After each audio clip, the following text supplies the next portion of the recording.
It was used for the same purpose. You could take off out of the field. Didn't need a prepared runway. And as far as an artillery spotter, that rolled these little L-birds, the most feared airplanes in the sky. I'll tell you why. As we watch them on the airborne, we're watching them on trail formation.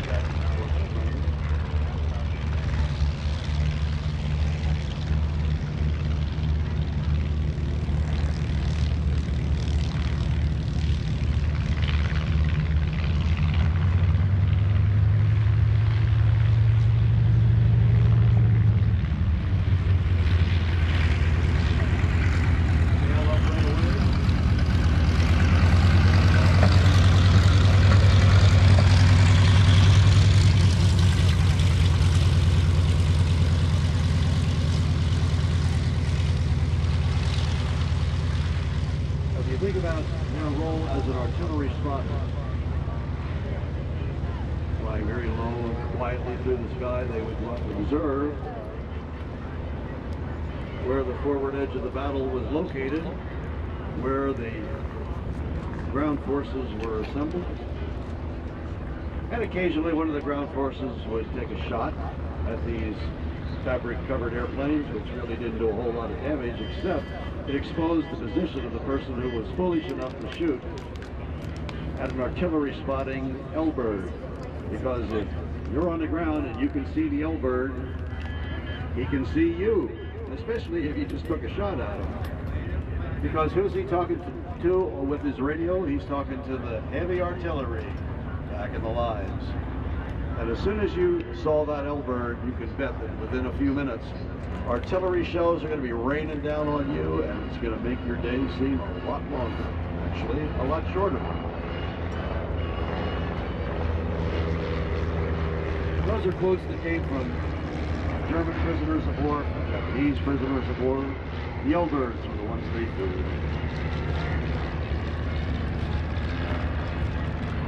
Considering the circle of accuracy of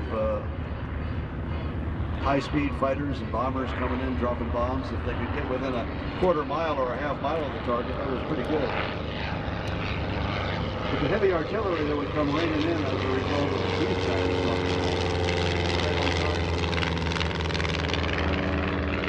And if the target started to move, they reported that, and then the shells would follow them. So the amount of money they saved in ordnance, since they were so accurate, more than paid for the cost of these airplanes.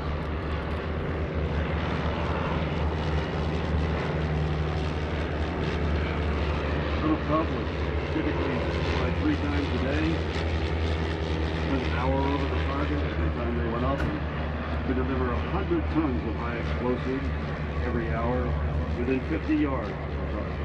Not a half mile.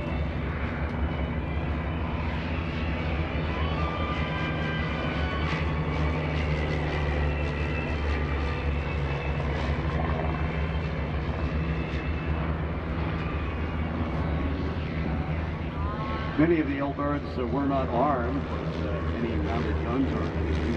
The pilots would carry sidearms, just a 45. And in fact, the story is that the last ship down in World War II was a piece of short I told you about before that happened to be in the airspace over the U.S. Army. There happened to be an L-bird flying up there, an L-4 and all like that.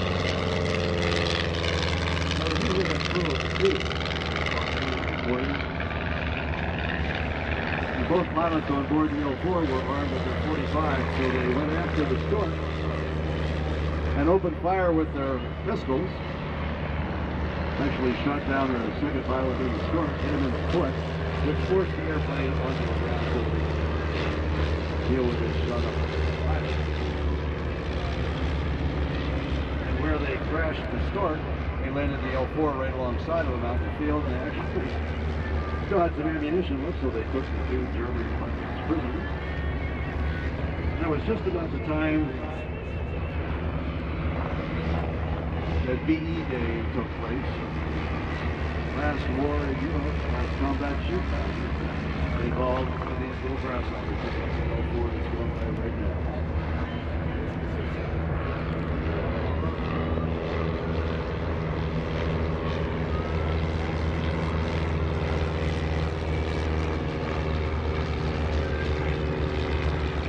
They were also used in the Pacific, and the L5 Stinson, and the L4 Piper.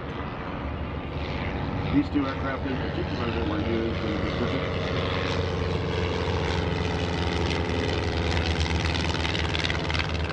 We usually fly off at islands or bases. We go out and reconnoiter and come back. But there was a named Captain James H. Brody in the Army Air Force. He was not a pilot, but he was a pretty good engineer, and he decided that if he could design a system so that the LSTs, big landing ship tanks, big landing ships, amphibious ships that could run up to an island, drop a ramp in front of the ship, and offload huge tanks. And this is a pretty big ship, 60 feet wide, about 400 feet long. So he figured, why couldn't we build a temporary runway on an LST, and L-birds could take off from the LST, maybe just like right up close. So they did that. Now, trying to recover on that little runway was called for different options. So Captain Brody developed a way of not only taking off but landing, recovering L-birds on the LST. If you can picture this 400-foot long ship with two 65-foot poles on the left-hand side of the hull, sticking straight up with a big bar, 25-foot bar that stuck out over the water.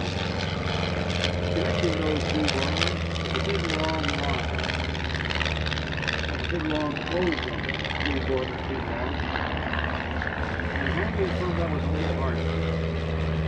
On these particular aircraft that were designed to use the Brody landing system, there was a pole sticking up over the cockpit, up over the upper wing. And it had a little hook on the top of it. The idea was the pilot would fly in toward this clothesline, these poles up the side of the LST, and he would catch one of 3 loops in this harness. It was attached to a friction wheel. It would go running down the line attached between these 2 poles. The airplane's only doing about 60 miles an hour, and within a few seconds it would stop. The friction wheel would stop it, and the airplane would be hanging there. They'd reel them back in. The crane would pick up the airplane, put it back on the deck. Or if he was going to take off again, we could just hook him up to the harness that was attached to that reel. Pilot would fly down the line. When he got to the end of it, he'd pull down on a little cord that would disconnect the airplane from the harness, and you're flying. So they actually had their own private aircraft carrier, these L4s and L5s, using the Brody landing system, a runway on a rope.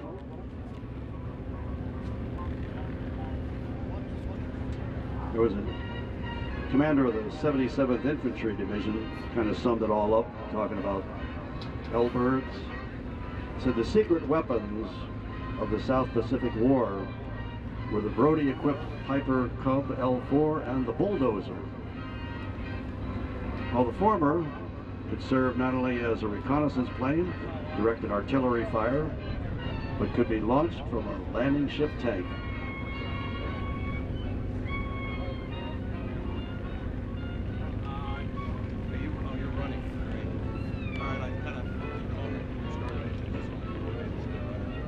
Try to get you out across Fox.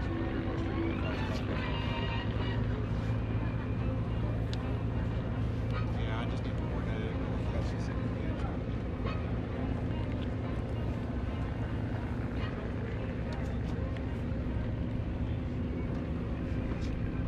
These little airplanes with their maximum speed of about 85 miles an hour, some of them with more powerful engines up around 100, maybe 105 horsepower. Get the airplane, or rather speed with 115 horsepower, they get up to about 105 miles an hour. But speed wasn't important. What was important is that airplane could see the troops on the ground.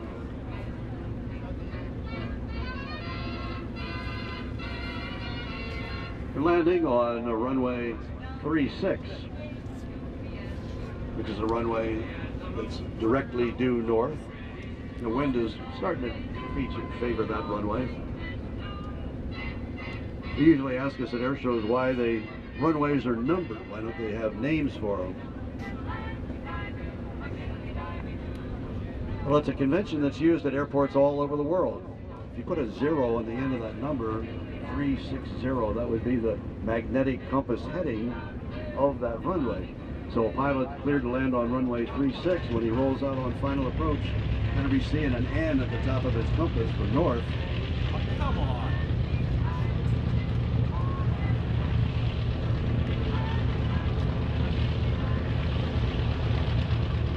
And so if he lands on the same runway going the other direction, that's the reciprocal, or 180 degrees, that'd be runway 18.